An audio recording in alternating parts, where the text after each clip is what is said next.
Yeah. Ladies and gentlemen, hi, good morning, good afternoon, and good day. By attending the remote Zoom meeting event, which is also live streamed on YouTube, you agree to the public policy of Toastmasters International, as well as the unassociated remote hosting service.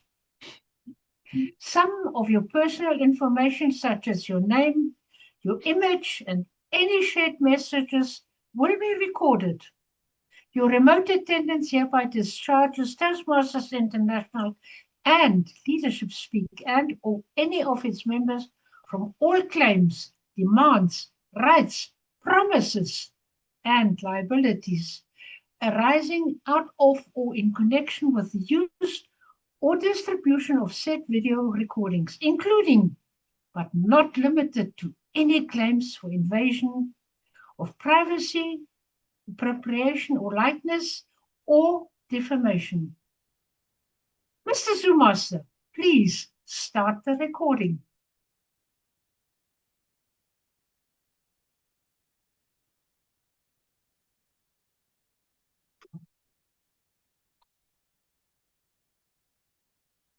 Thank you. Ladies and gentlemen, again, we welcome to Leadership Speak, an advanced Toastmaster Club for leadership development. We are one of the 5 top clubs globally. And we provide a supportive and positive learning experience in which members are empowered to develop communication and leadership skills, resulting in greater self-confidence and personal growth. Leadership Speak is the premier club for experienced Toastmasters to become better self-directed leaders. We are an advanced club focused primarily on leadership development in everything we do. Our timer has the virtual hand raised so we can all immediately see who's keeping the time. Our Toastmaster of the day comes from Singapore, and he will lead our meeting. He's our president, Holmes. And Holmes is a project manager with the Singapore government and president of Leadership Speak, Toastmasters, where he navigates the messy interaction of people, systems, culture, and big ideas to make things actually work. He believes leadership is part of strategy, part psychology, and part human connection. And the real challenge is not getting everyone to think the same way, but learning how to move different people towards the same destination with clarity, awareness, and intent. Please help me welcome our Toastmaster of the day, Holmes. Over to you. Thank you so much, our meeting SA, Hannah Smith. Members and guests, welcome to Leadership Speak, Toastmasters Club, where today we talk about evolving leadership. Why this team? I will speak from my project management experience. In projects, we're looking for change. We're looking for things to improve. This is only possible. It is only maximized when we have people from a diverse background, giving their takes, sharing their views on what truly benefits them, sharing the methods that we can all work together so that a better future can be created. Those of us who have taken negotiation classes may remember, sometimes it's about win-lose. But there is so much, there's only so far that win-lose context of negotiations and doing things can get us. Where I propose is that at all times, where possible, we should strive for win-win. And this is where we create better futures for each and every one of us. And in order to lead in this kind of context, this is where we must be able to adapt, to evolve to the situations at hand. Projects have many cycles, businesses have cycles. As the cycles come and go, as technology comes and go, as things changes, similarly, our leadership styles, how we lead, how we relate, how we connect, and how we bring out the best in the people around us needs to evolve. This will be the topic today, how we can evolve, and as we evolve, what are some of the things that we can look forward to? Members and guests, by being here, I know you are interested in leadership. That's why Leadership Speak. That's what we are about each and every single meeting. And members, in a short moment's time, the guest book will be posted in the meeting chat, especially if you are here for the first time or have yet to post previously. I highly encourage you, share some of your details in the guest book, and let us know what brought you here. Let us know a little bit more about you, and we will connect towards the end of the meeting and possibly also after the meeting.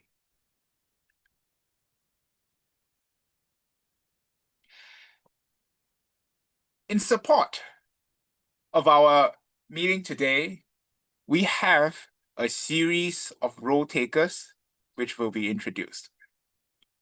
First of all, I'd like to call upon our timer. Our timer today is Nelly Galido.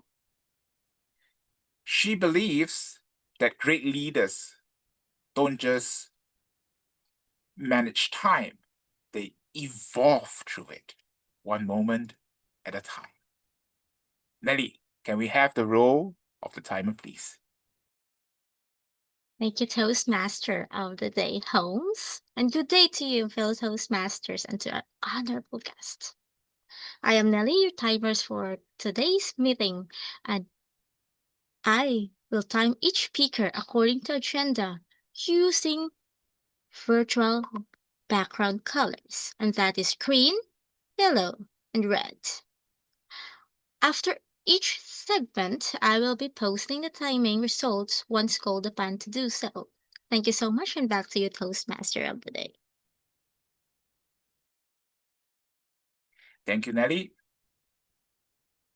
Our next meeting support player is our grammarian, Irene Sadia. When asked about the meeting team, Irene says the team reminds her of a team leader, that a team leader doesn't just tell teammates what to do.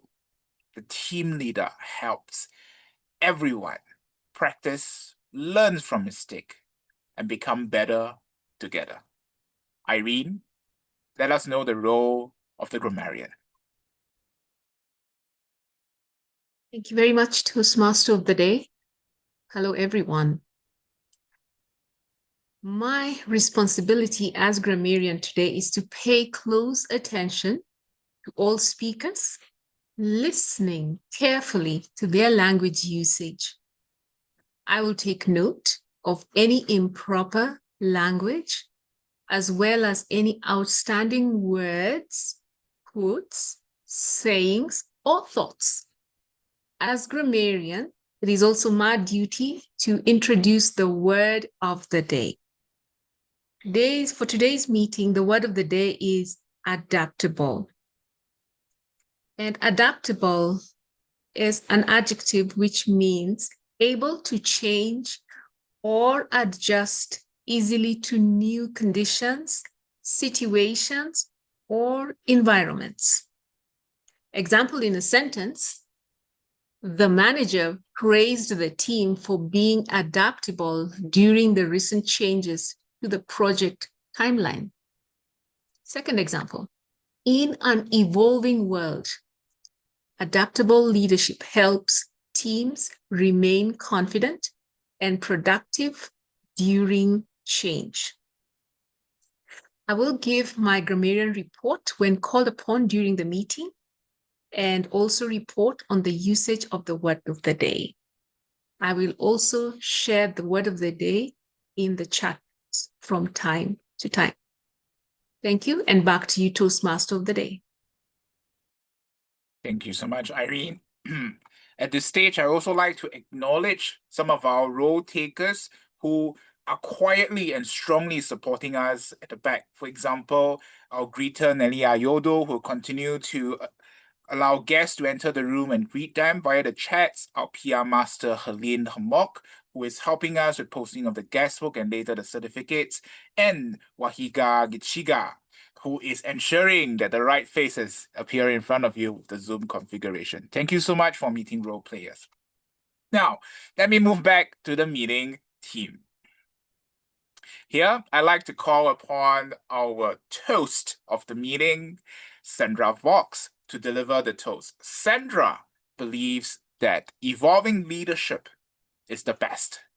Evolving is crucial, and curiosity gets you there. Truly enjoying and exploring communication and interaction, it's what it's all about. Sandra, over to you. Thank you. Fellow Toastmasters, evolving leadership. Honestly, I think leadership has changed more in the last few years than many people even changed for 20 years before that. There was a time when leadership often meant being the expert. Now, when I think about being the expert, I think about this innocent little 20-year-old bride being with the Dutch family. And the Dutch family was loud. Well, being the expert, there was my brother-in-law, Peter. He knew everything, and he'd poke at what you didn't know. Having the answers, that was another thing that a leader meant. My sister-in-law knew everything, and she always was right in there with the advice and the talking, blah, blah, blah, blah, blah, blah. Speaking the loudest, that was my father-in-law. He loved to tell a joke, and he loved to be the center of attention. And boom, he would come out with his stories, speaking the loudest, taking over the leadership, and me taking charge. That was me. When Beatrice had to move out because her common law fellow was cheating on her, they all waited till 10 o'clock at night for Sandra to arrive because Sandra had to take charge. That was all leadership. But today, leadership is far more than that. It's about being adaptable.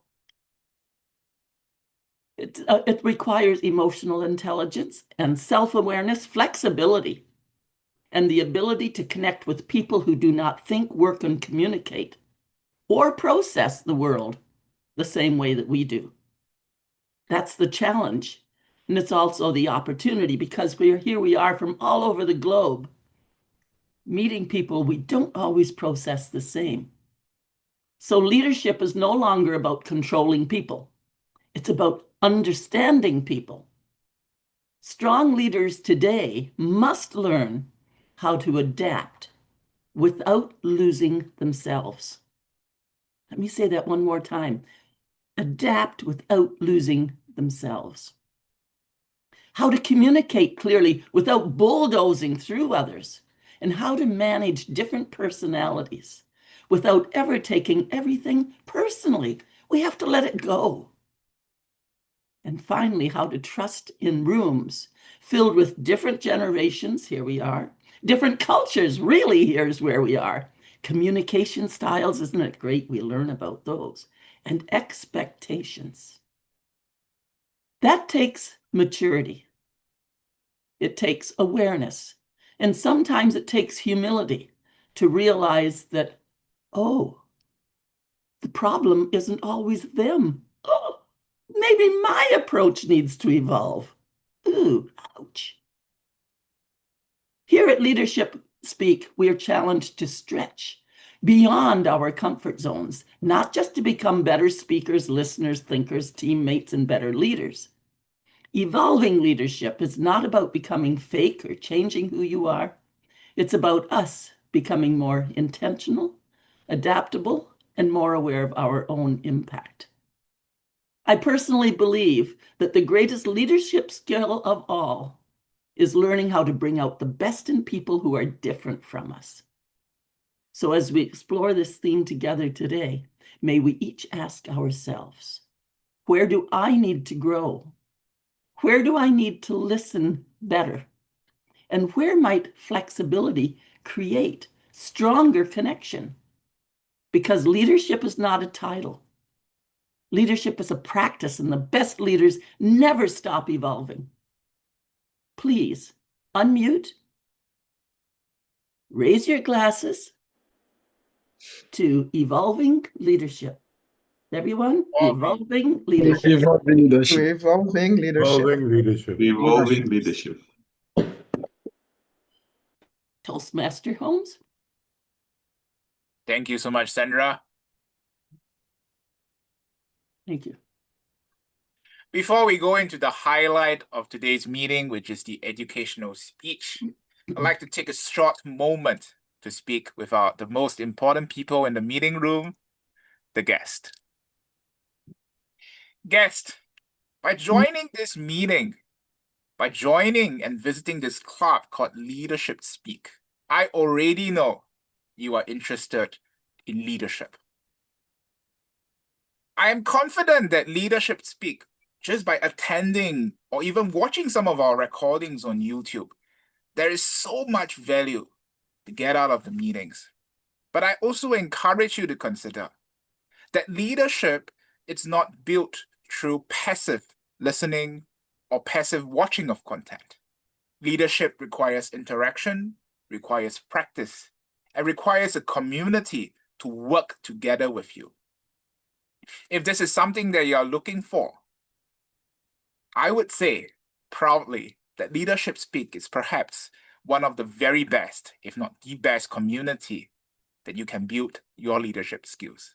And here I would like to encourage you, especially if you are here for the first time or have yet done so in the previous times you visited, please fill in the guest book, which link is going to be posted very shortly in the Zoom chat.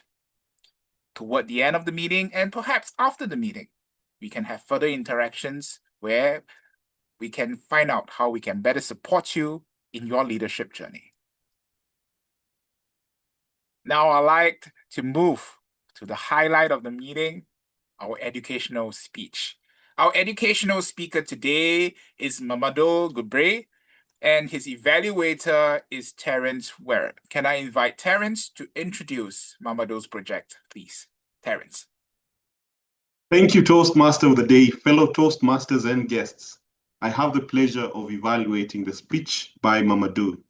This speech is from the Motivation Strategies path, and it is titled Using Presentation Software, or using software to deliver a keynote speech in this case. The purpose of this project is for him to review basic presentation software and use various strategies for creating slides and using those slides to support and enhance his speech. Mamadou has also asked me to look out for a few things, which I will note at the end of which I will bring up at the end of the speech. All the best to you, Mamadou. And over to you, Toastmaster of the Day. Thank you, Terrence. Our educational speaker today, Mamadou, is an aviation advocacy professional, business, and leadership coach. When asked about the meeting theme, he says, evolving leadership is the ability to grow and adapt before the world forces you to. Let us find out from Mamadou how he does this. Mamadou Guebre, a world of evolving leadership. A world of evolving leadership. Mamadou, over to you.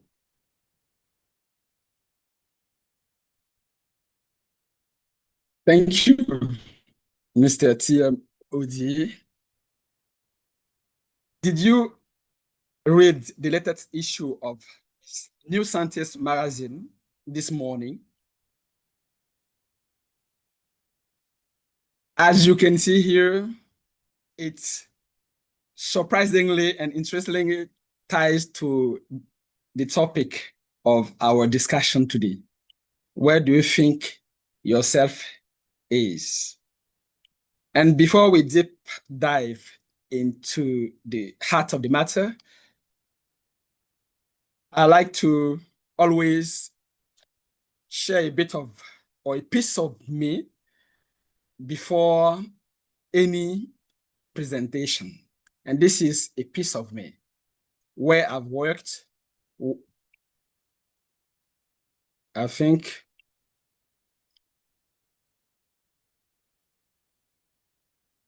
yes, where I worked, where the businesses I founded, or where I've schooled or got certified. So I'll be back because seems I'm not an expert in multitasking. Yes, here we are. So I was asking if you have read the latest issue of the New Scientist this morning, as it ties perfectly, or it seems to tie to the topic of our discussion today. I will tell you a short story. It was in a dark night in the middle of the ocean. A naval captain named Marcus is awakened suddenly by his lookout. Captain, there's a ship 20 miles ahead in our ceiling, and it's refusing to change course. And Captain Marcus, confident in his command and the size of his battleship, grabs the radio and commands, "You change course now, 20 degrees starboard at once." And the voice comes back, calm, patient, unmoved, negative. "You change course." Captain Marcus is a bit peeved, getting impatient, and doubles down. I repeat, "You change course now."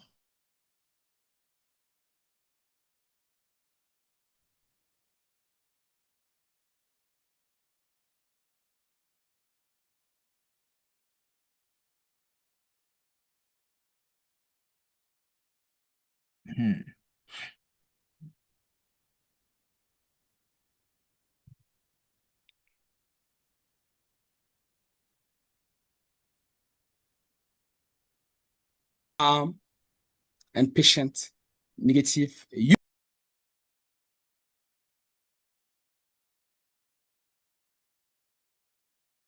It seems like Mamadou may have disconnected.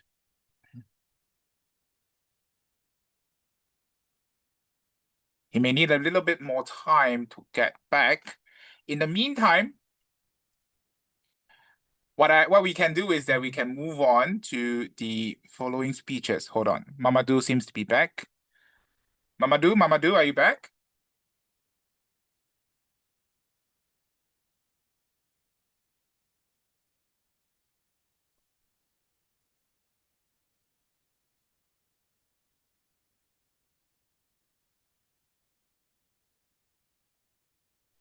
You are muted. You're muted, Mamadou. It's interesting.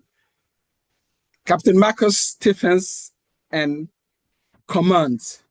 Do you know who we are speaking to? I'm Captain Marcus, the captain of a 50,000-ton warship. Now you change your course. And the voice still unmoved, unchanged, replied, "And I am the keeper of a lighthouse." And there was a silence. Captain Marcus suddenly realized that this wasn't a battle he could win. A lighthouse doesn't move. A lighthouse doesn't negotiate. A lighthouse is there. It represents principles and change laws. And the question that the story leaves us with is this. How many times we, as leaders, as managers, as team members, and as simply human beings, how many times do we try to force the world to move, to change, while we should be the ones to adapt, to correct course? And lighthouses are everywhere, in different shapes, in different forms. And there are lighthouses in human forms as well.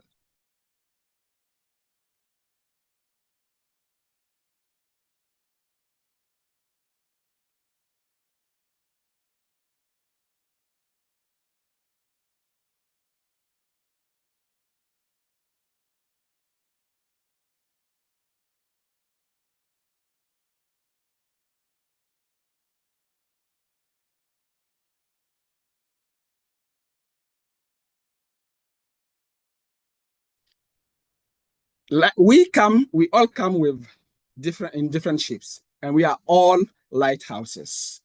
And how do we recognize a lighthouse that represents a light to enlighten your path, to make your life easy, or a lighthouse that represents an obstacles, a rock that can cause collision? How do we know the difference? We recognize patterns.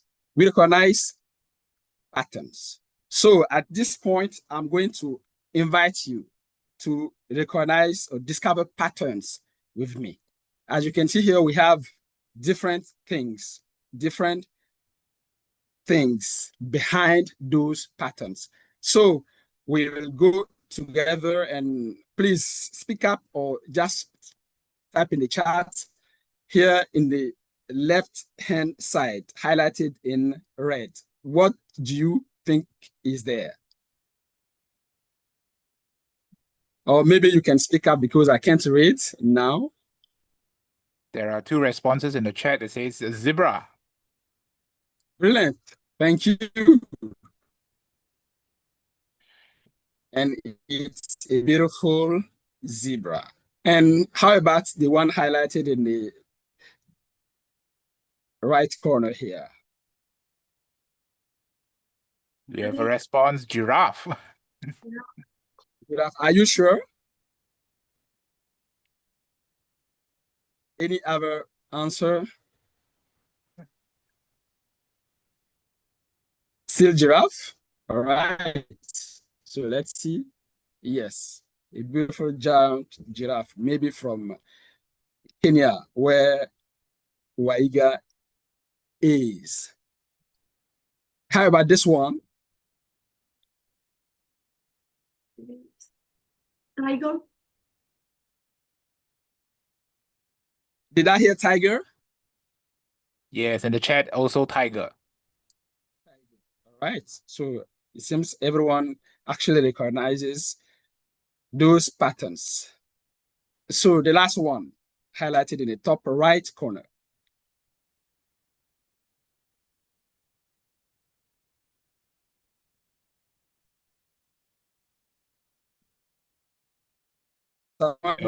Please. I think of a cow. We have different answers now. We have cow, we have bear, dog, panda, cat. Okay, now we have some debate. Mamadou, would you like to review the answer? Yes. Exactly. A beautiful Dalmatian. So a dog. Thank you. Thank you very much for taking this right with me. And as you can see here, we were able to recognize those animals just by the pattern. Just by the pattern, we've been able to recognize those animals. And the same holds for humans. The same holds for the people in our lives. Once we recognize the patterns, we know who is there and how to interact with them, how to connect with them. As John Maxwell will say, most people communicate, but few connect. And the goal, the purpose of communication is to connect, to entertain, to inform, to interact with people and to understand each other. And this leads us to the DISC personality type, where we have 4 lighthouses, 4 different personality types: the D, the I, the S, and the C. And how do we recognize them? We recognize them by the way they show up. And this is the pattern. The way they show up. The D example, this is our powerhouse D, like the flame. It's red. And we will discover them through what fuels them, their challenges, their language, and their fear. And as you can see, the D greatest fear is to be taken advantage of or to lose control. These are the types of Captain Marcus. They are decisive. They want results. They want control. They operate from their own perspective. And their language is get it done. What are the results? The bottom line. Don't tell me about all the stories around it. And then to our friends, the I, they are the joy of the party. I heard Sandra said, I think it was someone in her family who loves to tell jokes, to be the center of attention. Yes, those are our eyes. They like the spotlight. They will tell you this is exciting, join us, let's enjoy, you will love it. If you are not an eye, try your best to have an eye in your family or in your surrounding. And then we have our amazing S, the seek teamwork. They follow through. They are difficult. They find challenges saying no. Saying no. They don't have light confrontation. They are stable and they are easygoing. Those are calm. They will always tell you, let's work through this together. And they are the one you can count on because they are the backbone of the family or the team and whatever. And then we have our champions, those, the S's. The S will tell you this meeting, when you tell the S, this meeting we started at 9:30, the S will tell you, no, we started at 9:30 and 10 seconds. They like precision. They verify the facts, they like the data. They like excellence. That's why they fear criticism and being wrong, because when they present a project or they present something to you, they have done all the research. They have done everything to come and present. And they are logical, structured, but they can appear cold and very critical. Those are our 4 lighthouses. And when you know how they present, how they show up, when you recognize the patterns, you can interact with them and connect with them better. And we all know, for the Gen Zs, this is one of the challenges for leaders, for business, for entrepreneurs, for team leaders. Not only do you have to adapt to a new generation, but you have to adapt as well to personality type within the new generation. So you have different challenges. And I get to ask most of the times, what is the best personality type? So my question to you, what is the best type?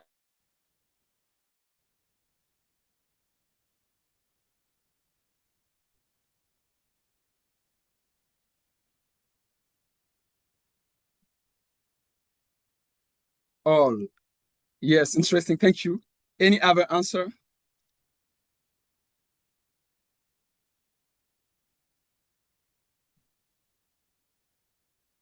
Depend on the occasion. Interesting. Yes. The flexible one. The flexible one. Yes. Not in the table here, but the flexible one. Thank you. Thank you very much. And I might come to the table discussing with you, and you might ask me, what if I'm introvert or extrovert. I will tell you it depends on the situation. It depends on the occasion. Because if I'm new to a situation, I go to a party where I'm new, I don't know anyone, I will tend to be reserved. But if I am at a Christmas party and there's a karaoke and I know everyone, obviously I will appear different. So this goes to tell us that we have different personality types.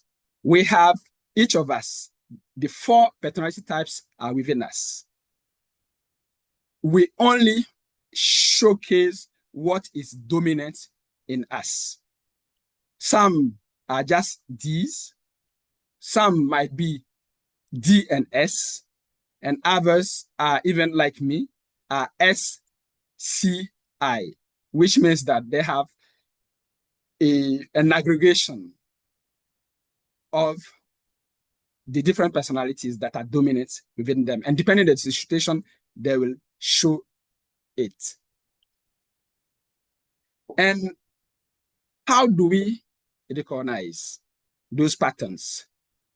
Apart from looking at people from eyesight, you do your personality test. Has anyone ever done any personality tests here? Please, Sandra, which one did you do, if you don't mind? It would have been colors. I've probably done DISC and I've done Myers-Briggs. Oh, brilliant, brilliant, brilliant. Thank you. Myers-Briggs, a great one. And Dixon as well. Congratulations. Anyone else who has ever done a personality test? I did same DISC, Myers-Briggs, and there is one more which is related to the 5 natural elements types. I forgot the name, but it's something called tetra something. Tetra Wow, slightly. Sarada, thank you very much. Thank you. Anyone else? No. Congratulations. I did a strength finder and not sure if relate to the personality. Brilliant. Thank you, Jerry. I heard Strength Finder, right? Yeah. Brilliant. Yes. Thank you. Thank you for sharing. Thank you, everyone, for sharing. Those tests are really great because you cannot wing your way through life. You cannot wing your way through life. You have to know. Otherwise, if you don't know, you will just be living, I will say, half of the time. Because what you don't know owns you. And the worst part, if you don't know yourself, you are at the mercy of events. You will tend to actually try to be like others because you don't honor who you are.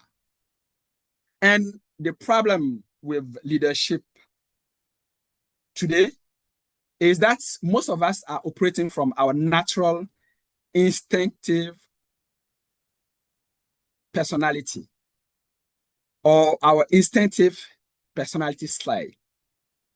We are operating from our unconscious bias, from our what we call common sense, from what we think is good, from our assumptions. And we wonder why motivational strategies that worked for one team or in another company does not work for others. We wonder why what makes others tick actually leaves another person just cold. We wonder why conflict just pop up from anywhere. That's the reason why we need to know ourselves. And this has been said throughout the years, throughout generations. Know thyself. And at this point, I'm going to tell you who the best personality type is, and you'll be surprised. Catch your breath. And the best personality type, the winner is you, your style. Back to you, Mr. TMOD.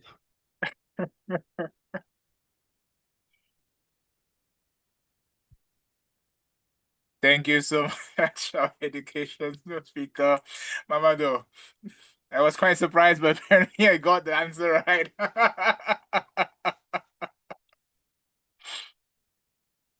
Members and guests, I hope you enjoy the educational speech in each and every single meeting. I would say almost every single meeting. We have our own members to share their personal experiences and their personal thinking about leadership.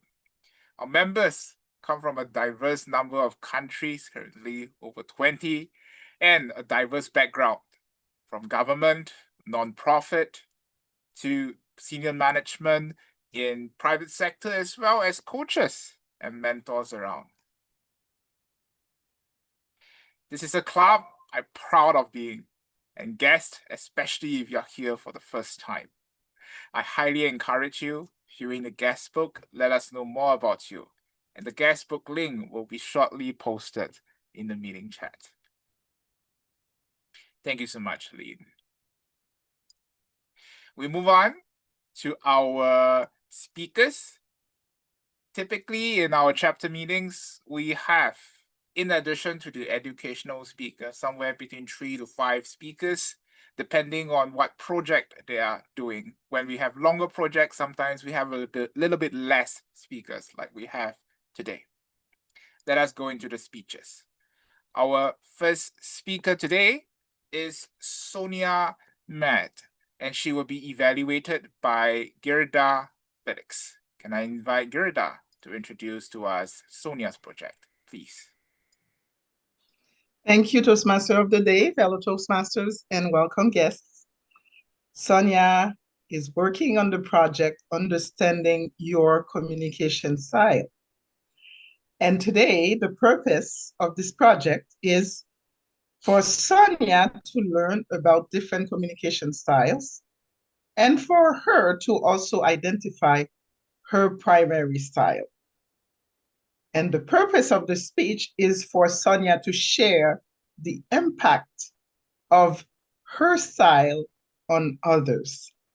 When we've met, Sonja asked me to pay attention to certain things in terms of representation, in terms of how she shows up on Zoom, and the connection that she has with the audience.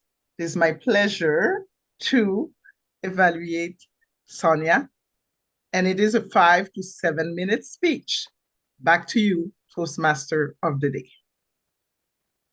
Thank you so much, Ghada. Sonja is a member, a proud member, I would say, of Leadership Speak from France. She has been in Toastmasters for 3 years. And similarly, we look forward to the speech that she's giving with pride that she will share with us. Sonja Med, lost in translation. Sonja Med. Over to you. Thank you, Toastmaster of the Day. This is not how I intended it. That particular phrase is often a sign of miscommunication. For a long time, I believed effective communication meant one thing: clarity. If I was clear, structured, and direct, surely my message would be understood exactly as intended. Thankfully, one particular conversation changed that belief completely. A few years ago, I was working on a project under tight deadlines. And after a long and messy discussion, I finally said, we don't have time to overcomplicate this. Let's move forward. The reactions I received really surprised me. One attendee became quiet. Another one looked at me defensively, and the third disengaged completely. I remember thinking, how can one sentence create three complete different reactions? That was the moment I realized something important. The attendees were not reacting to my intention. They were reacting to my communication style. Following this experience, I explored the dominant communication styles called the 4 C's. First, commanders value results, speed, and action. Their communication is direct and concise, and their favorite question is often, what is the bottom line? Then there are the cheerleaders who are energized by vision, ideas, and enthusiasm, and they may think out loud and ask, what else is possible? Caretakers focus more on harmony, trust, and relationships. They communicate in a thoughtful and supportive way. Before making a decision, their concern is often, how will this affect our members? And finally, controllers value precision, structure, and quality. They want evidence before moving forward and may ask many clarifying questions such as, what are the facts to support this plan? Once we become aware of this style, we start recognizing them in conversations and emails. People often reveal what matters most to them very early on. And we just have to pay attention to. They may ask questions, the words that they repeat and the details that they focus on. The clues are already there. We sometimes simply fail to pay attention, which is where many communication issues begin. Most people communicate only in one style, the style that feels natural to them. But leadership requires more than that. It requires adaptation. Otherwise, a direct message may sound as cold, or detailed feedback may feel as like criticism, and enthusiasm may appear as disorganized. Knowing that, suddenly communication problems look less like personality clashes and a lot more like translation problems. Looking back, I also realized something about myself. My natural style is rather direct, short, efficient, and goal-oriented.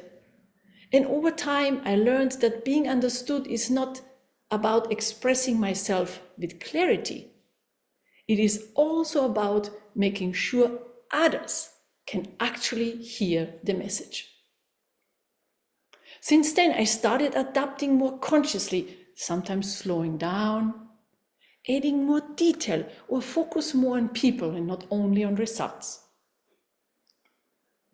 In doing so, I noticed something interesting.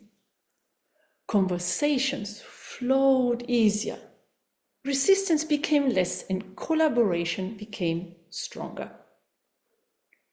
Effective communication is not manipulation, it is awareness. It is understanding that different people receive information differently. I invite us all to listen more carefully, not only to what people say, but also how they communicate. Do they prioritize results, ideas, harmony, or precision? Because sometimes what gets lost in translation is not the message, but the connection. Back to you, Toastmaster of the Day.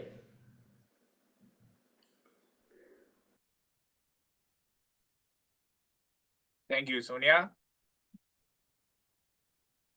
Our next speaker is Hmok. And I'm very thankful that Sonja has also agreed to play a double role today to be the evaluator. Can we have Sonja to introduce to us the project that Helene is doing? Thank you, Toastmaster of the Day. Helene's project is part of the Pathway Dynamic Leadership, Level 1. She presents the Icebreaker project, her very first speech in that pathway. The purpose of that project is to introduce herself to the club and learn the basic structure about the public speech. In addition, when I connected with Helene, she wanted me to focus on message clarity and vocal variety. All the best, Helene. Back to you, Toastmaster of the Day. Thank you, Sonja. When asked about the meeting team, Helene says that evolving leadership begins with the ability to understand different perspectives and adapt to the way that we can communicate to inspire, to grow one another, and to be in meaningful collaboration. Helene Hmok, the way we ask. The way we ask, Helene Hmok. Over to you.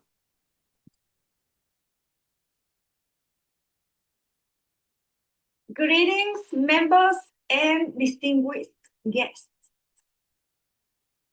Since childhood, I have been deeply fascinated by questions, not only by answers, but by the way people ask. Some questions come from curiosity. Others come from fear, reflection, or hope. Over time, I realized that questions are far more powerful than they seem. They shape the way we think, influence our relationships, and define how we grow. As a child, I was curious about everything: nature, space, and human behavior. Little by little, curiosity became the foundation of my academic journey. Today, I am a researcher in physics and in science. Every discovery begins with a question: why, how, and what if? Every theory and experiment starts because someone was brave enough to explore the unknown. Through science, I discovered that curiosity was shaping not only my career, but also my identity. Questions also became an important part of my personal growth. When I faced the difficulties, instead of asking, why is this happening to me, I tried to ask, what can I learn from this? Or how can I respond constructively? When misunderstanding arise, I ask myself, what perspective have I not considered yet? These questions have helped me become more reflective, empathetic, open-minded, and adaptable. I believe the quality of our thinking depends greatly on the quality of the questions we ask ourselves.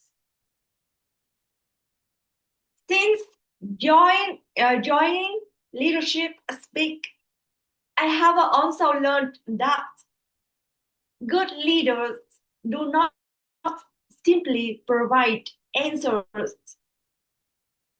They ask thoughtful questions that inspire reflection, questions that build trust, and questions that encourage growth.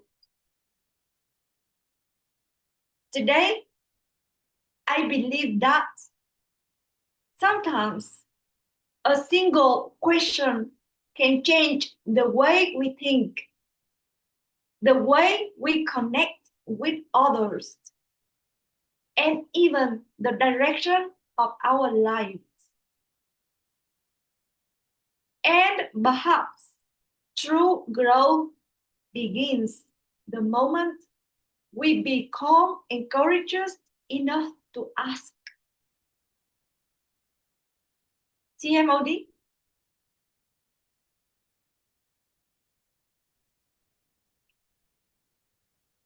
Thank you, Helene. Next, we move to the third speaker, who's also doing a speech from the educational series, Nelly Jane Galido. I also like to invite her evaluator, Hannah Smith, to introduce the project to us. Hannah. Okay, thank you very much. Before I go on, has Nelly assigned a timer for you? Have you assigned a timer for yourself? Okay, thank you very much. Nelly Jane is doing a project from the advanced Toastmasters, the extra project that we have to do now. From motivational strategies, evaluate to motivate. And especially Nelly Jane has requested me to concentrate on her pacing, volume, vocal variety, as well as her Zoom presence and how well her message resonates with the audience, whether the purpose of the speech is effectively accomplished, and, of course, on the content itself. Master timer, 10 to 15 minutes. Over to you, Mr. Toastmaster. Thank you, Hannah. When asked about the meeting theme, Nelly Jane says evolving leadership is learning to adapt while staying true to yourself. Staying true to yourself. Nelly Jane Galido, the speech after the speech. The speech after the speech. Nelly Jane Galido, over to you. After I finished my speech, I smiled. I said, over to you. And then immediately, I started judging myself. My presentation. Let me ask you, do you do that too? Because that's usually how it goes to me. While everyone else is clapping, smiling at me. In my head, there's another meeting that has already started. I keep on replaying everything. Maybe I spoke too fast. I missed this line. I forgot this part. What did I do with my hand? What was this gesture? Why did I move like that? Fellow Toastmasters, and to our guest, sometimes the hardest part of a speech is not the speech itself. It's what comes after. Because after the applause, after all the smiles, after you sit down and pretend to be calm, somebody will speak into that moment, and what they say next can stay with you longer than the speech itself. And that's why I want to tell about this tonight. Speech after the speech. Because there were times that what stays with us the most is not what we said, but what was said after that. And that matters because feedback is never just feedback. And you know that evaluation is never just evaluation. Sometimes it becomes courage. Sometimes it becomes clarity. And sometimes it becomes confidence. But unfortunately, sometimes it becomes doubt. That is why evaluations matter so much. Not because it's part of the Toastmasters program, but because they shape what the speaker carries home right after the meeting. When the meeting ends, when you close your laptop, when the speaker is alone with their thoughts, what do your feedback bring with them? Is it more fear or more fire? Is it more embarrassment or more direction? And that's why evaluations, when done well, can change more than a speech. They can change a speaker. Now, this is where I want to bring in something simple but powerful. Evaluations benefit speakers by giving immediate feedback, offering methods for improvement, and building and maintaining self-esteem. And I love that because that's exactly what a speaker means. Not just comments, not just compliments, not just correction. The speaker needs something immediate while the moment is still alive. They need something useful so they know what to do next. And they need something encouraging so that they still want to come back and speak again. Because a speaker doesn't need to know what did I do. Sometimes they also need to know what do I do now? What comes after? And I think many of us know how much that matters. I remember one speech I gave where I have practiced so much that I thought I was ready. I really thought I was ready. You know, the kind of confidence that only exists because life humbles you. That one. I know I had my structure. I know I had my message, and I'm really confident with the contents of my speech. I have even imagined myself sounding so powerful and so polished speaking in front of everyone. And then, when I got up to speak, this is my moment. I started the speech, and somewhere in the middle, it started slipping. I got distracted. I got disconnected. A thought disappeared. A transition went missing. My mouth keeps on moving, thankfully, but my confidence had already left the room. When the speech finishes and I sat down, I smiled. There were lots of smiles after my speech. But inside me, I was already being so hot on myself. And maybe some of you know that feeling too. Because sometimes before anyone evaluates our speech, we already done enough damage to ourselves. We become our own evaluator. And that's the time when my evaluator stood out. And I expected the usual version was said, well, that happened. It's okay. But instead, I got something better. I got honesty with hope. The evaluator told me that my sincerity came through. She said that my message has a heart. And then she gently told me that if I trusted on my process more, my ideas would land more strongly. And that evaluation stayed with me up until this moment. Because I didn't walk away thinking I'm bad at this. I walked away thinking I know what to work on. I know I need to work on my process, on my speed.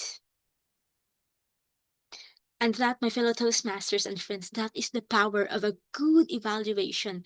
It doesn't just tell you how you did, it also tells you how you need to grow. How you grow. And one thing I find so interesting is how simple things the next idea is. The slide says, when the evaluator talks, the speaker listens. And that's the Terrence approach. That sounds basic, but there's something beautiful underneath it, because at that moment, the evaluator has one job: to be clear. The evaluator's job is to say what they saw, what have worked, and what can be improved. The evaluator also needs to say it in the way the speaker can really receive it. Not to perform, not to impress, not to show off, but just to serve the speaker. And I think that's important because evaluator and the speaker are not on the opposite sides of the road. They are partners. One person speaks, the other reflects. And both are trying to do the same thing, to move forward, to grow. And when feedback is given in that spirit, it feels different.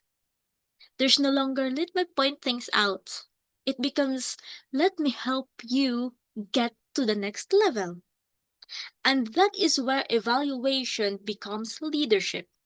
Not the loud kind of leadership, the dramatic leadership, but the kind of leadership that quietly builds another person. Which reminds me of a GE who once said, a speaker is a product of his or her previous evaluator. And let's look at this part.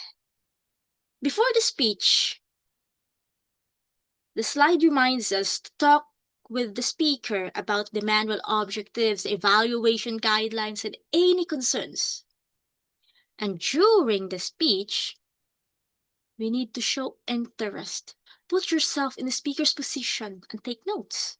And honestly, I love this because it reminds us that evaluation doesn't really begin when we stand up to speak.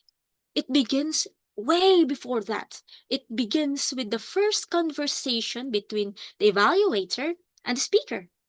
It begins when the speaker says, this is my project, this is the purpose of my speech, this is what I want you to additionally look at. It begins with caring enough to really listen, because anyone can react, but not everyone truly observes. And that is the difference between hearing a speech and listening for someone's growth.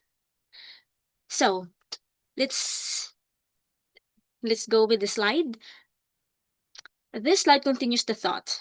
During evaluation, Choose your words. Evaluate the speech and not the speaker. Again, evaluate the speech and not the speaker, because a weak transition does not mean a weak speaker. A nervous voice does not mean you have a weak mind. A missed words doesn't mean a person has nothing worth saying. Sometimes it just means they still are growing. And honestly, aren't we all?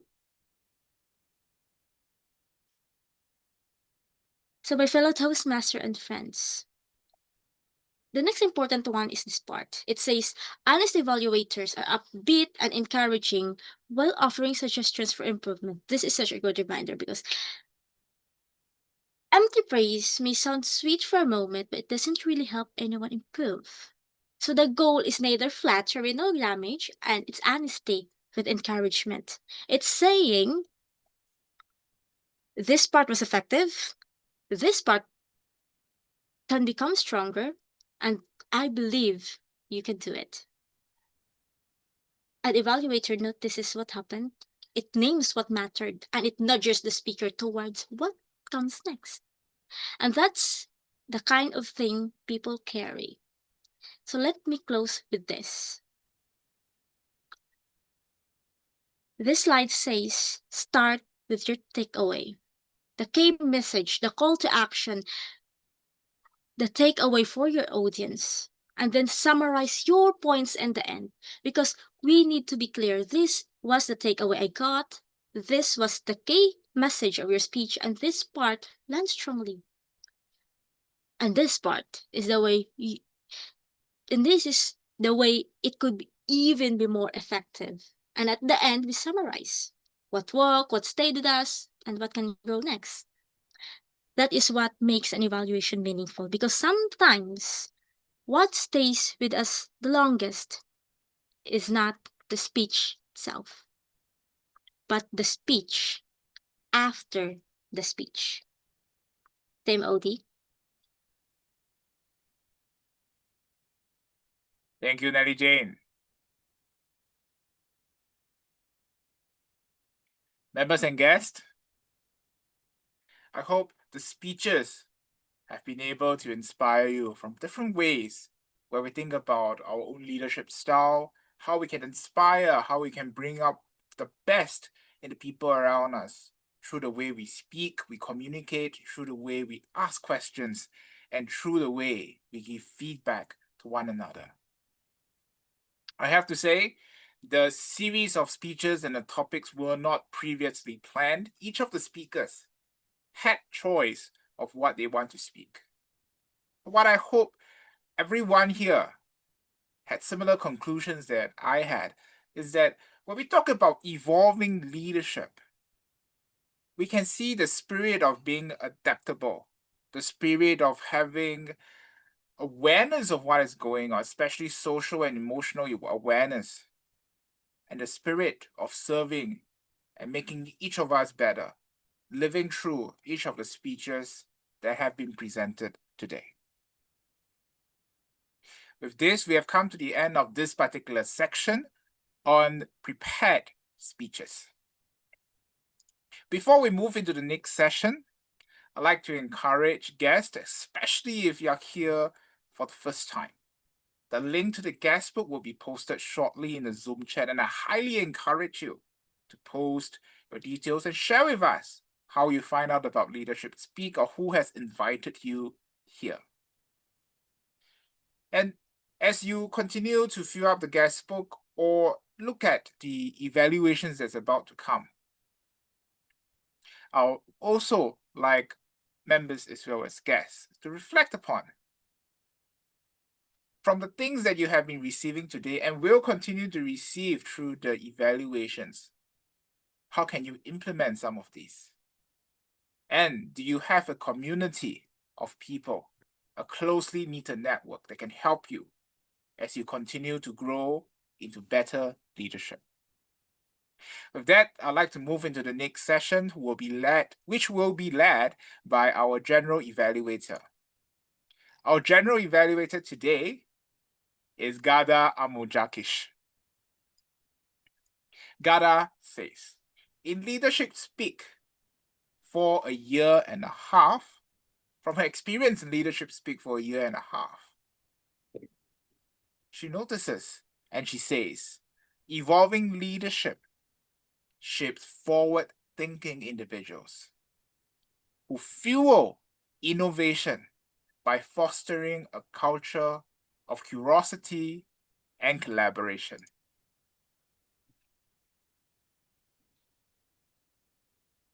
Ghada, I'd like to hand over the stage to you.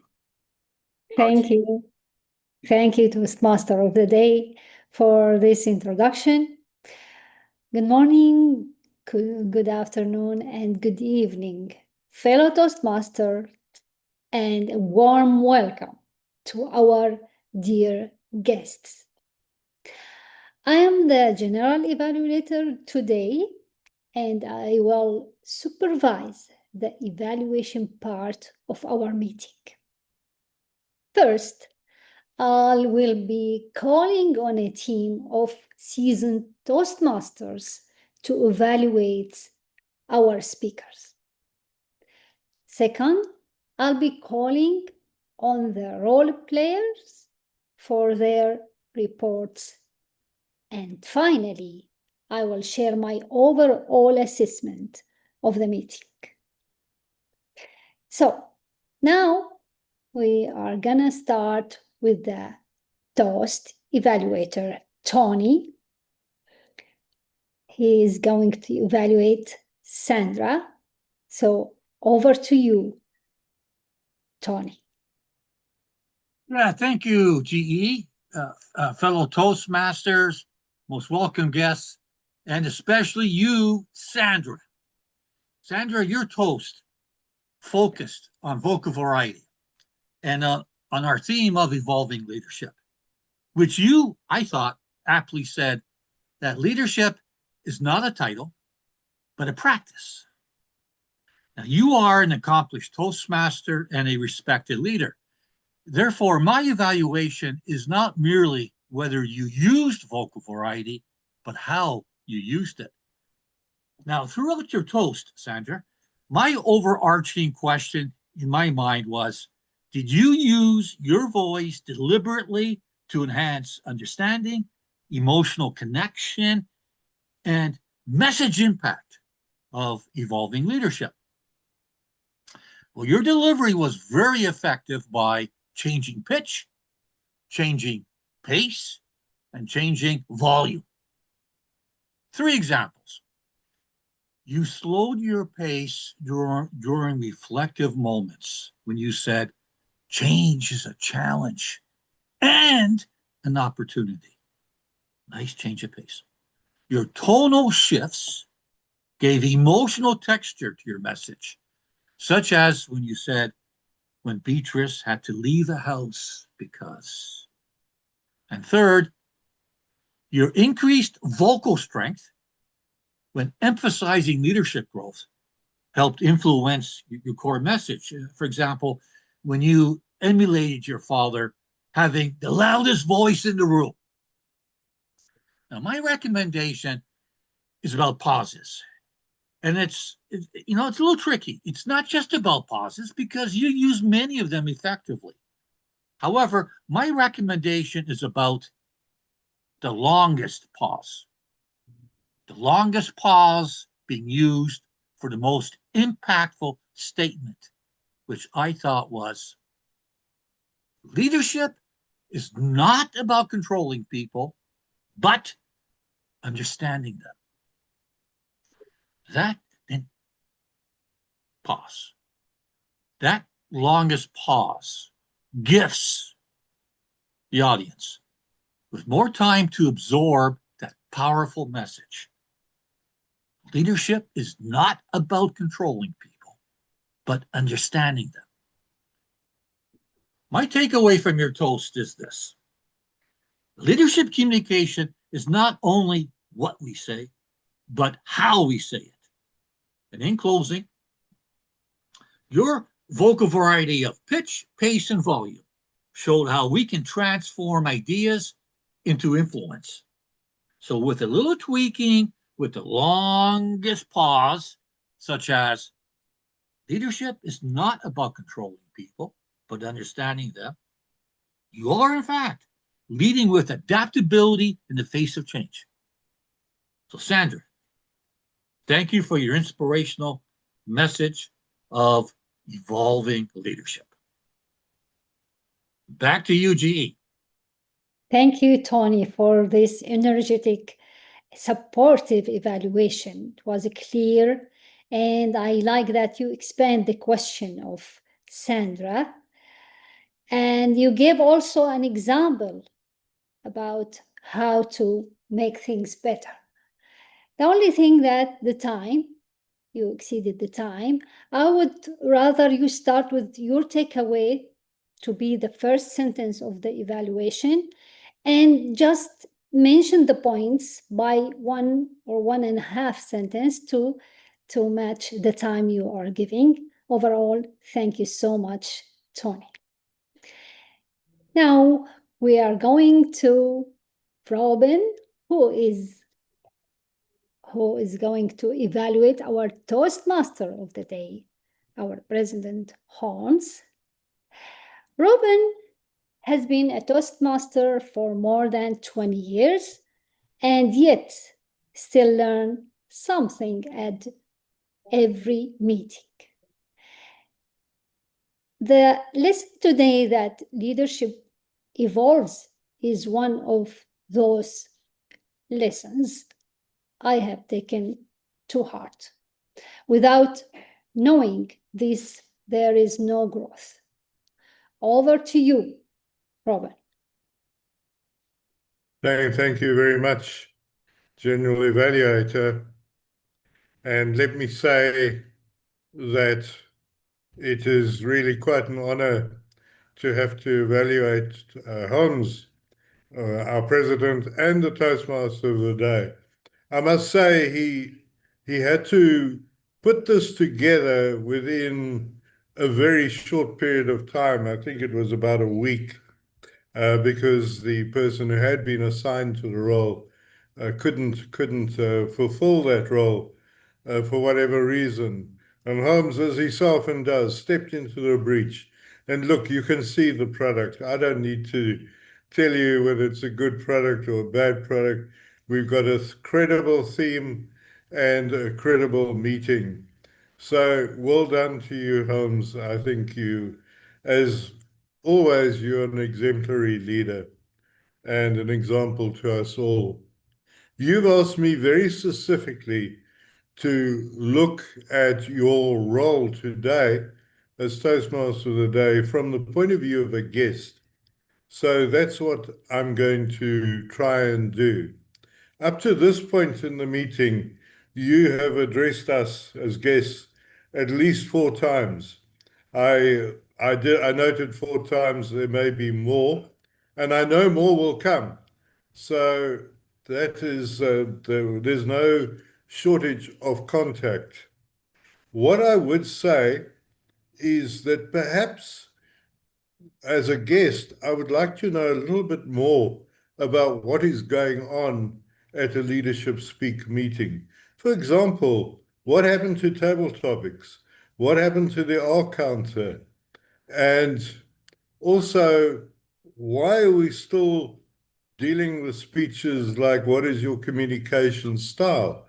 And what is the difference that is expected of members who already accomplish Toastmasters when they present projects of that kind? So perhaps a little bit more time at one of those interactions with guests saying, yes, this is what we're all about, and this is what we focus on, and this is why we're an advanced club. And with that, this is what we can offer you as a prospective member in Toastmasters. So as always, I love your style, I love your friendliness, and I love your commitment to leadership and to this club as well. So well done to you. Back to you, General Evaluator. Thank you, Robin. Thanks for mentioning the efforts. As always, Holmes keep giving behind the scene, and he is our rescuer, as always. And your points that you formed by questions would open also a growth for the Toastmaster of the day. Overall, thank you, Robin, for this evaluation. To our leader, educational speaker evaluator, Terrence. He's going to evaluate the leadership education speaker, Mamadou. Over to you, Terrence. Thank you, General Evaluator. What was the key takeaway from this speech? This is where I find excellence in this, or where you excelled, Mamadou. That right from the start, even without looking at the title, we could tell that you are talking about adaptability in leadership. At any given point in the speech, someone could come in and see adaptability, an aspect of adaptability. This leads me to the second thing that I saw was effective in your speech, which was the use of the story. In this case, the story of the sailor or the captain and the lighthouse. It enhanced your speech because we were able to see how adaptability comes into play and what that means, especially more so for ourselves, because we put ourselves in the shoes of that captain. And the third thing, which brings me back to what you had asked me to look out for in terms of your speech, was in terms of the slide deck, the quality and its simplicity, the pace. Those were so many things, but I would narrow it down to quality and simplicity. I would say that the delivery was effective in the sense that we were able to see the slides, and in as much as we had some interruptions, you came back and you continued with the delivery. And with that, there was also audience engagement. That you could bring in the audience at a point that no one expected when you are talking about a very important part of your speech, the personality types. And each of us can relate to that. And you brought in audiences just to understand what they could see. You brought in an audience when you're also talking about the patterns. And I found that effective in engaging the audience in the delivery of this speech. Considering that this was a keynote speech, you were able to manage that within the time frame, and you did 19 minutes and 23 seconds, which is excellent in terms of the usage of time in this case. Now, looking at the delivery, this was a PowerPoint presentation, and there are a few areas that you can improve so that the next delivery can be world-class delivery. First and foremost, I felt that some slides were really crowded. This was seen especially when you were introducing yourself and talking about your accolades. The second area was that interruption. Yes, it might have been avoidable, but I feel that had you either tried this before, maybe in the practice meeting, which I didn't attend, but had you tried this before, you might have noticed a few challenges with either your internet or your connectivity, and you'd probably have done even better. All in all, you are able to leave us with a key message that I can continue quoting each and every time, that evolving leadership, that leadership that each of us possesses, is effective. And the second thing, the story, and finally, the engagement. And an area you can improve is to make sure that you keep the slides simple. Thank you, and back to you, Ghada. Thank you so much for this powerful, thoughtful evaluation, well-structured, 1, 2, 3. I would say that just that the time, and you say overall, and then you come back to the points, but overall, your evaluation was great. Thank you so much, Terrence. So, Hannah is going to evaluate our sorry, Sonja, not Hannah. Sorry. So now we are going to our first evaluator, first speaker evaluator, Hannah.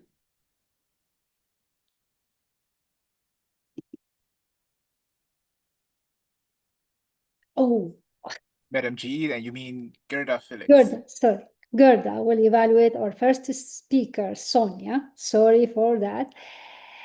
Ghada thinks that evolving leadership is part of personal growth. It's continuously unfolding. Growth requires change.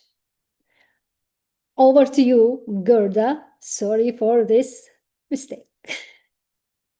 Thank you, General Evaluator. Fellow Toastmasters, welcome guests, and especially Sonja. I will start with my takeaway from your presentation. To me, what I heard is that learning about our communication style is a lesson in adaptability. You started with an attention-grabbing sentence. This is not how I intended it. And I wanted from that moment to hear more about this, because I have been in situations where this sentence was running in the back of my mind. Therefore, from the start, you grabbed my attention. You presented very clearly your point of view. You shared with us the different styles. Very effective. You had asked me to speak about your presence. I thought your presence was sharp, that we knew as we see you that you were going to deliver something of value. Now, I have a couple of recommendations, because you did also ask me, is the speech memorable? I believe that when you mention the commanders, the cheerleaders, the caretakers, and the controllers, it was effective in the sense that you gave us different images of people in terms of their communication style. What could be done, perhaps next time, is to link those different examples with the different communication style, such as directing, because that's one of the style that we have, or even as initiating, or analytical, or supportive. Then I can link the controller is definitely a direct communicator. To make your speech even more memorable, perhaps pay attention to the bridging sentences. As you want to connect with your audience, have you ever heard such sentence? Have you ever felt this way as you were communicating with someone? Those are bridging sentences that will make us be more into your speech. What are the different steps that you use in order for you to go from this is not how I intended it to complete connection while communicating with other people? All in all, my takeaway again is that learning about our communication style is a lesson in adaptability. Perhaps bridge your sentences so that the audience can feel that we are part of your story. But what I love the best about your presentation is that you showed us your communication style, and in the end, you adapted depending to who you were speaking with. I'm looking forward to hear more about this communication style. Back to you, Toastmaster General Evaluator. Thank you, Ghada. To be honest, it's not that easy to evaluate Ghada, our evaluation today. It's the most, difficult one. So, well organized and clear, very clear evaluation, one step by step, and with examples such as the only thing I might say, the time we may like shorten our evaluation to be shortened and match the time. Thank you so much, Ghada.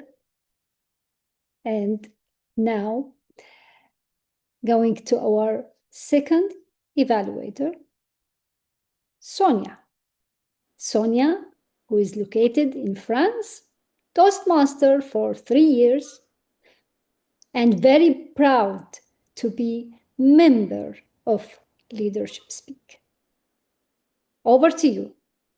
Sonja is going to evaluate our second speaker, Helen. Thank you so much, General Evaluator Ghada. Hi, Lynn. It became very clear to me how important it is actually asking questions and how they can influence and shape our thinking. You started with your opening, since you were in childhood, in early age, that you were deeply fascinated about questions rather than answers. And from there, you continued with a clear structure and how your curiosity, since you were little, led you to be a university professor in science, where you can ask a lot of questions. You made us clearly understood the impact it can have when we actually turn around the question instead of, why is this happening to me? And rather say, how can I respond differently? And therefore, we conclude to a different results by just by changing the way we ask. And you ended your icebreaker speech with the conclusion that you reached today, with the belief that asking questions is we become more empathic and adaptable. You definitely achieved your purpose of the icebreaker to introduce yourself to the club and to strengthen your impact a bit further. I personally had a little bit of difficulties to understand you acoustically. It may have been because of internet connection, or maybe you can come a little bit closer to the camera. And also with vocal variety, I can suggest that, for example, when you speak about how the questions affected you, maybe you can bring more emotions to it. Overall, I think you demonstrated the qualities of a great speaker with confidence, and I'm very much looking forward to seeing your next speech. Back to you, General Evaluator Ghada. Thank you so much, Sonja, for this explanation. For your evaluation, the overall idea was clear. What I recommend that you just structure the evaluation under sections and 1, 2, 3 points to also the audience be aware of what are the positive points and what also to be improved points. Thank you so much, Sonja. Now to our third evaluator for today, Hannah. Hannah is going to evaluate Nelly, and Hannah's progress as an evaluator is the result of the coaching she receives in Leadership Speak. Over to you, Hannah. Thank you very much, Madam Evaluator, General Evaluator. Nelly Jane's presentation should focus on the successful club series. It emphasizes how effective evaluations can motivate and guide speakers to improve by providing constructive feedback. What's in it for me? Well done, first of all.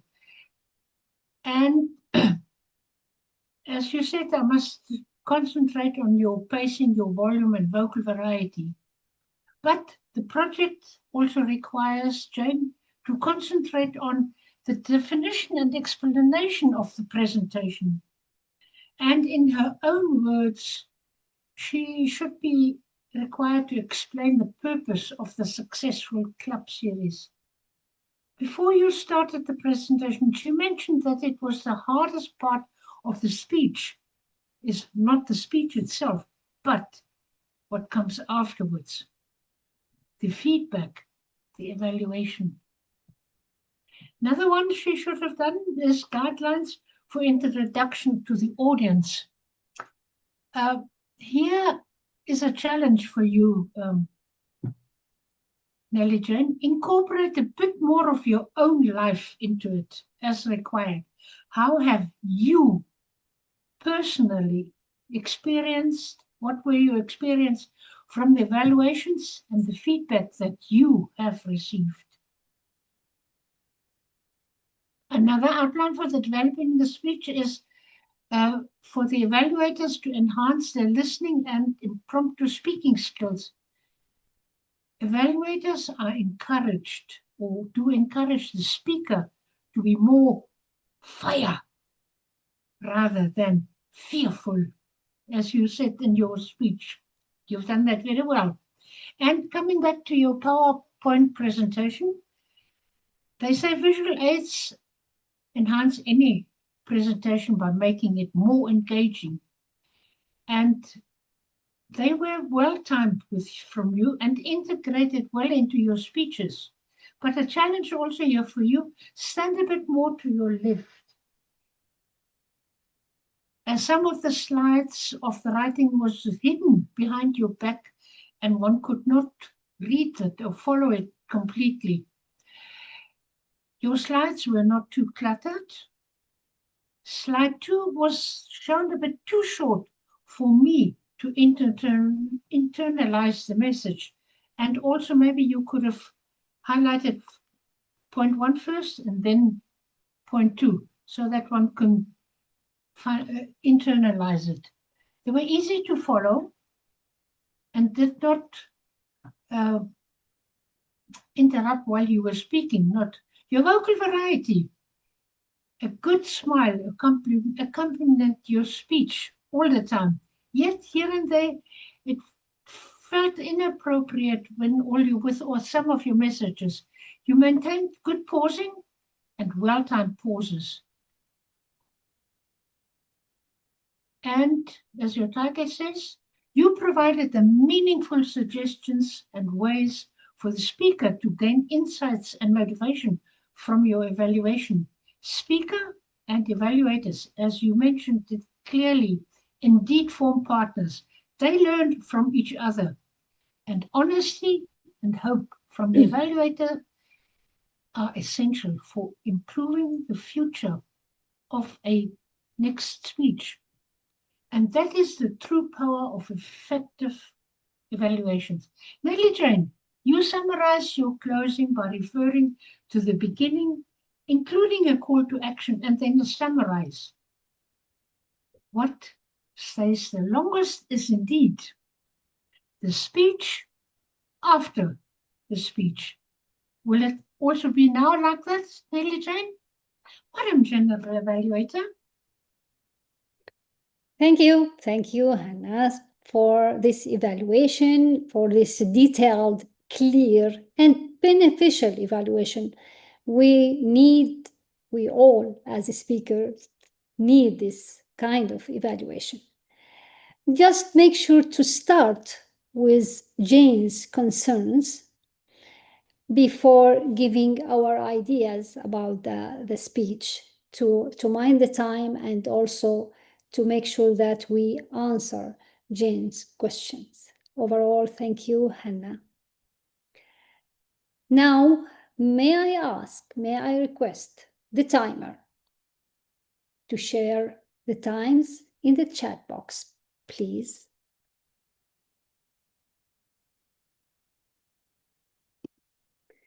At that time, I'll ask the Zoom master to launch the poll for the best evaluator for today.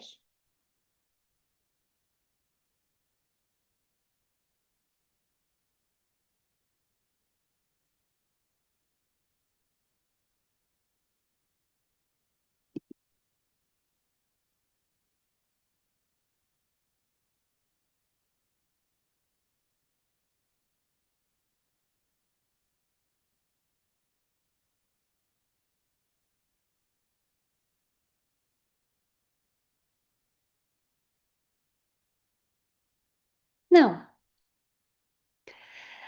let us hear from grammarian Erin, who has been attentively monitoring language usage and identifying area for enhancement, including the use of the word of the day.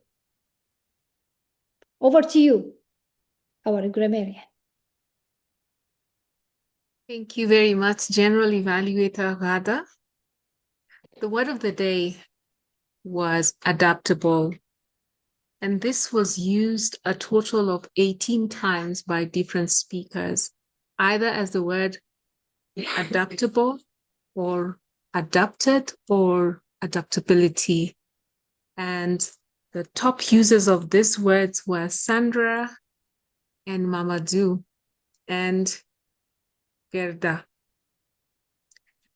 What else was done really well during this meeting? There was use of idioms and metaphors. And what do these do for us?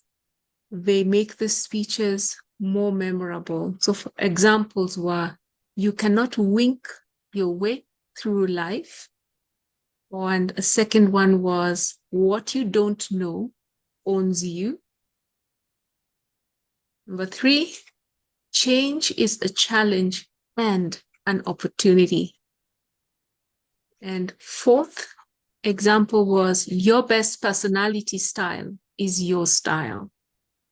What these do for us is it draws us into the speech and helps us to connect better. And in addition to connecting better, makes the speech more memorable, and there's a stronger call to action, even as we listen and walk away from the speeches. So thank you very much, and back to you, General Evaluator Ghada. Thank you, Erin. Thank you so much. Now we come to my report, meeting evaluation report for today. So overall, the meeting was great. It opened on time. Every presenter and participant arrived ready. Discipline set the tone for everything that followed. The meeting moved with purpose and without any distraction, and the atmosphere was positive especially kind of environment where engagement becomes possible. The audience did not merely attend, they contributed. So this energy and active engagement elevated every presenter and sharpened every exchange. And that's the mark of a room that felt trusted. Each speaker brought not only their content, but their commitment to the success of the gathering. And especially who take more than one role. I'll mention like Hannah, thank you to Hannah, Sonja, Erin, Jean, Helena. And we have also people who are behind the scene, because this meeting doesn't run itself. The people who arrived early, stayed late, handled the invisible details, and solved the silent problems. Everything in room is going very good. This work made everyone else's work possible. The greeter, the Zoom master, and the meeting SAA, the PR master. Thank you, all of you. Overall, it was a great meeting. What can be done better is that the general evaluator should prepare the names and make sure not to make mistakes with the names next time. Thank you, all of you, for this efforts. Back to you now, our Toastmaster of the day.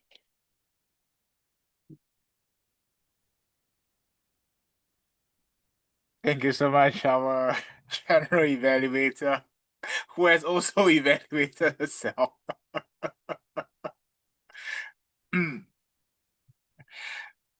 Before we move on, I'd like to have the Zoom master to post the poll for the best effort speaker. Zoom master, thank you, Zoom master.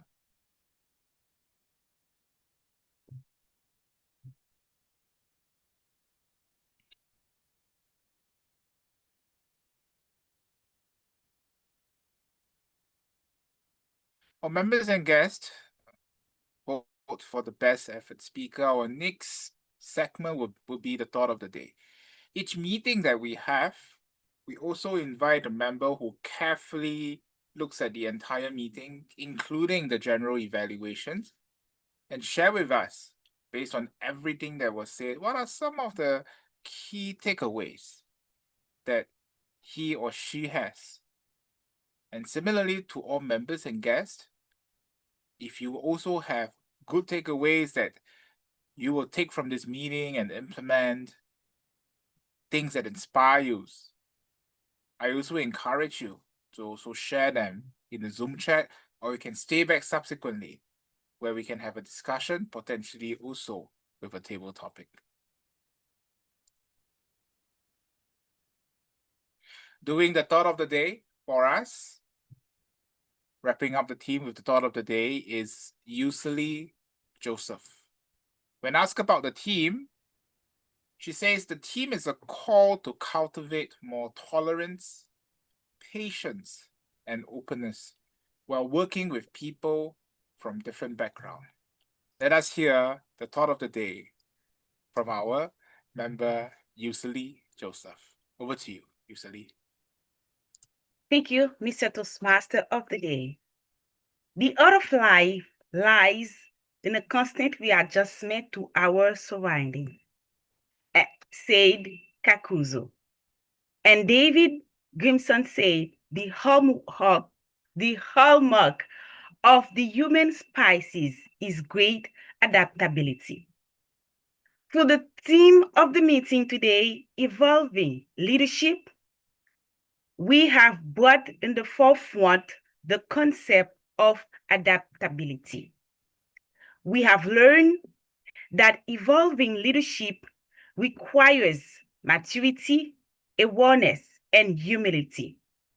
And great improvement and change are possible only when we open our arms, minds for people from different backgrounds. And we have been encouraged as well to prioritize win-win relationship and negotiation. We were encouraged to be adaptable rather than asking the world to change its course. This meeting was once again a complete, well-presented cake with a magnificent view, a pleasant aroma, and the appetizing taste that make us insatiable, wanting more and more. We didn't just talk about evolving leadership. We demonstrated it by smoothly adapting to change in the greeting session. And some members gracefully played two roles. As leaders, it is imperative to know ourselves, our leadership style, and get ready to adapt to any situation.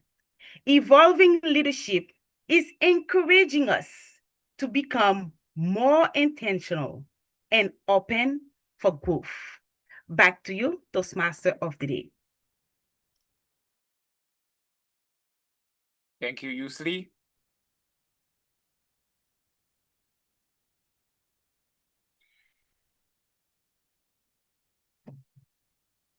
I'd like to check with the PR master if the certificates are ready at this point in time. PR master.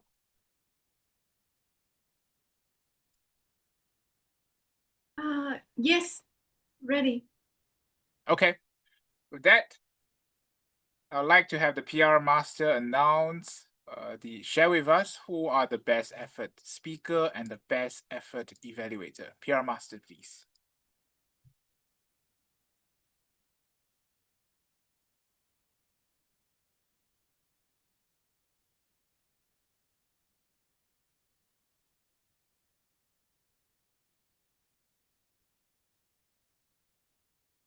Congratulations to Terrence for best effort evaluator. And to Nelly Jane Galido for our best effort speaker. Well done, both of you. Thank you so much.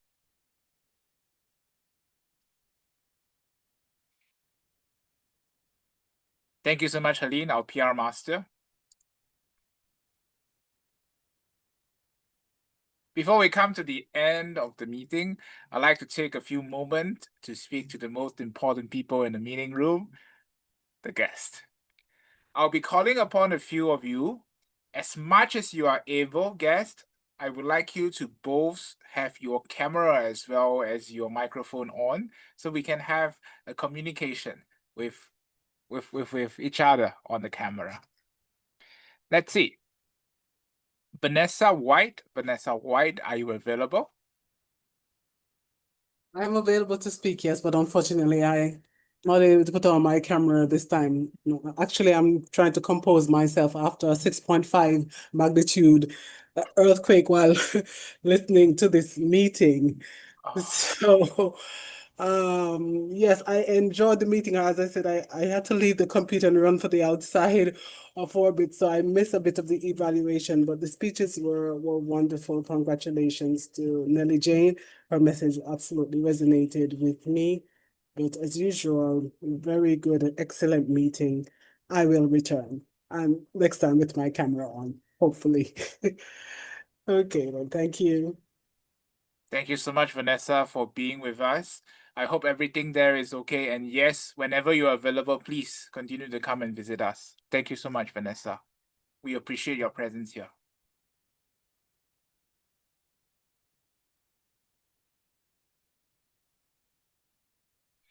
Michael Jose Wang. Michael, are you available? Yes, thank you for inviting me to say a few words. Well, this is a wonderful meeting, and then I learned a lot from you. And I think that I like the environment and the people and the friendly exchange and the comments. Especially the evaluators are all very diversified, knowledgeable, and impressed me a lot. Thank you. Get back to you, Holmes, the president of Leadership Speak. Thank you so much, Michael.